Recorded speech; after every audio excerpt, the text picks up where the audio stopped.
I take a deep breath as I put my key in the door, paint a smile on my face, and call, "I'm home." Henry runs from the kitchen and flings his little arms around my thighs. Ellie, always less demonstrative, stands in the doorway. "Mummy, what's for tea?" "Didn't Sarah give you anything?" I hang my coat on a hanger on the hall pegs and drop my briefcase onto the floor beside the telephone table and head towards the kitchen. Sarah is our neighbour, a stay-at-home mum who picks Henry and Ellie up from school along with her own brood and looks after them for a couple of hours until either Sam or I pick them up later. Today it was Sam's turn to collect them from her house, just around the corner from ours. "We had fish finger sandwiches," pipes up Henry, "with tomato sauce. They were yummy, but Ellie didn't eat hers." Ellie is going through a fussy eating phase. I don't think she's being deliberately difficult, but fish finger sandwiches would definitely be seen as baby food and therefore off the menu. Sam comes through from the living room as I fill the kettle. "Hi, darling," I say. "Cuppa?" "Got one, thanks. Good day." Do I detect anything odd in his voice, or is it my guilty conscience? "Fine. Busy, but nothing manic. Everything seems to be going well." He watches me from the doorway as I make myself a cup of tea. He seems to be in a receptive mood, and I feel myself relaxing. We're nearly there now. I pop my used tea bag into the food recycling tub to be added to the compost heap. The venue is booked and the main speakers have confirmed. The caterers have agreed the menus and the invitations went out last week. Responses are coming in now and I think it'll be a good conference. "Did you ask Sarah about having the kids at hers overnight, by the way? I assume you're coming?" Yes. She's fine with that," says Sam, turning away to head back towards the living room. "Great. Thanks, love. You'll have to make your own way to the centre, if that's okay. I think I'm going to have to be there from dawn, more or less. I don't think I'll have time to get home, pick you up before it all kicks off after lunch." "Yeah, that's not a problem. I'm looking forward to it." I wish I was. Conferences are stressful enough without having to keep an eye on Sam. There will be drink and other people.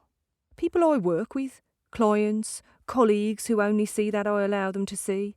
Bringing two separate elements of my life into the same space can be dangerous and stressful. Steering conversations and steering Sam away from the bar. Walking on eggshells. "So, what can I eat, Mummy?" Ellie is hovering. I know she's angling to stay up so she can eat with Sam and me after Henry's in bed. "There's some spag bol in the freezer, Ellie. I'll do you some fresh pasta. That do?" I ask. "OK, I suppose. Thanks, Mum." Ellie's got the message. No staying up for dinner with the grown-ups tonight. I open the freezer and hunt through the numerous single-portion cartons for the bolognese sauce. Most of the portions are Sam-sized. He has rather a lot of solo suppers. I seem to work late, more and more often. A flash of guilt. I hear the opening theme from the evening news coming from the living room as I put on a pan of water for the pasta and put the sauce into the microwave. "Mummy, why can't I come to your conference thingy?" Ellie asks. "Me too," says Henry. "Oh, I'm not sure you'd like it, darling. It's a bit dull. Lots of words and lots of grown-ups talking about boring things." "We never get to go anywhere," sulks Ellie. "Oh, darling, we do. We go to lots of places." Even as I say it, I realise this is a big, fat lie. We don't go to many family places at all. I try to make amends. Christmas isn't far away now, and we'll have an outing then. Granny and Grandpa are taking us to the pantomime, and we'll go somewhere nice for supper afterwards. That'll be fun, won't it?" "I want to be an actress when I grow up," announces Ellie, not for the first time. "I don't," says Henry. "Actresses are silly, so are grown-ups." "Some of them are, sweetheart," I say. "Some of them certainly are." Was I? I remember doing silly things, certainly. A long time ago, it seems now. Being irresponsible and carefree. Getting into situations that I couldn't get out of. Feeling cornered from time to time. especially at those terrible parties where people drank too much, smoked weed, danced closely and sweatily, and snogged in dark corners.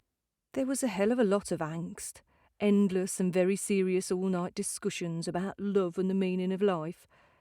We went on ban the bomb marches and thought about being vegetarians.